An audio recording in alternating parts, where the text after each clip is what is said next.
اسلام کی شہزادیوں السلام علیکم۔ آئیے ہم اور آپ میاں بیوی کے حقوق کا کچھ چرچا کرتے ہیں کہ انسانوں کے باہمی تعلقات میں میاں بیوی کا بھی تعلق ایک اہم تعلق ہے اور ان دونوں کا گویا چولی دامن کا ساتھ ہے۔ اس لیے اسلام نے اس کے متعلق بھی صاف صاف ہدایتیں اور تاکیدیں فرمائی ہیں۔ اس بارے میں اسلام کی تعلیم یہ ہے کہ بیوی کو چاہیے کہ اپنے شوہر کی پوری خیر خواہی اور فرما برداری کرے اور اس کی امانت میں کسی طرح کی خیانت نہ کرے کہ اللہ ارشاد فرماتا ہے کہ پس نیک عورتیں فرما بردار ہوتی ہیں، شوہر کی غیر موجودگی میں اس کی امانت کی حفاظت کرتی ہیں۔ اور شوہروں کو اسلام کا حکم یہ ہے کہ وہ بیوی کے ساتھ پوری محبت کرے اور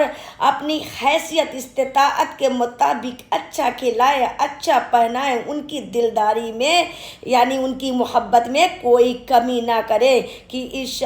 اللہ ارشاد فرماتا ہے کہ بیویوں کے ساتھ اچھا سلوک رکھو۔ رسول اللہ صلی اللہ علیہ وسلم نے اس قرآنی تعلیم کے مطابق مسلمان مردوں کو عورتوں کو باہم حسن سلوک کی اور ایک دوسرے کو خوش رکھنے کی بڑی سخت تاکید فرمایا کرتے تھے۔ اس سلسلے میں چند حدیثیں یہ ہیں کہ ایک مرتبہ آپ نے عورتوں کو ہدایت کرتے ہوئے فرمایا کہ جو شخص اپنی بیوی کو اپنے پاس بلائے اور وہ نہ آئے اور وہ رات کو اس سے ناراض رہے تو فرشتے صبح تک اس پر لعنت بھیجتے رہتے ہیں کہ میرے نبی صلی اللہ علیہ وسلم ارشاد فرماتے ہیں کہ وہ عورتیں جو وقت پر پانچوں نمازیں ادا کرتی ہیں، رمضان شریف کے مہینے کا روزہ رکھتی ہیں، اپنی عزت آبرو کی حفاظت کرتی ہیں، اپنے شوہر کی اطاعت اور فرما برداری کرتی ہیں تو ایسی عورتوں کے لیے جنت کے 8 دروازے کھول دیے جائیں گے۔ وہ چاہے جس دروازے سے چاہیں گی انشاءاللہ داخل ہو جائیں گے۔ سبحان اللہ، کتنی پیاری حدیث ہے، اس کو ہمیشہ اپنے نگاہوں کے سامنے رکھیے۔ المقدور اپنے شوہروں کی اطاعت کرتی رہیے، نماز پنجگانہ کی پابندی کرتی رہو، روزہ، نماز اور دیگر عبادات اور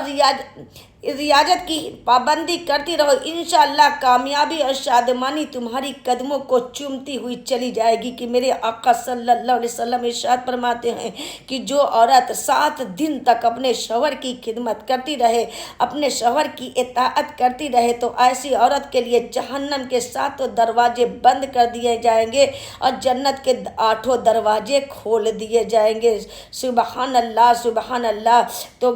جو ہے کہ دوسری حدیث میں میرے نبی صلی اللہ علیہ وآلہ وسلم ارشاد فرماتے ہیں کہ جو عورت اس حال میں مرے کہ اس کا شوہر اس سے راضی ہو تو انشاءاللہ وہ جنت میں جائے گی۔ اور میرے نبی صلی اللہ علیہ وآلہ وسلم ارشاد فرماتے ہیں قسم ہے اس ذات کی جس کے قبضے میں محمد کی جان ہے، کوئی عورت اللہ کا حق اس وقت تک ادا نہیں کر سکتی جب تک اپنے شوہر کا حق نہ ادا کرے۔ اور ایک اہم موقع پر مسلمانوں کے بہت بڑے اجتماع میں خاص کر مردوں کو خطاب کرتے ہوئے میرے نبی صلی اللہ علیہ وسلم ارشاد فرمایا کہ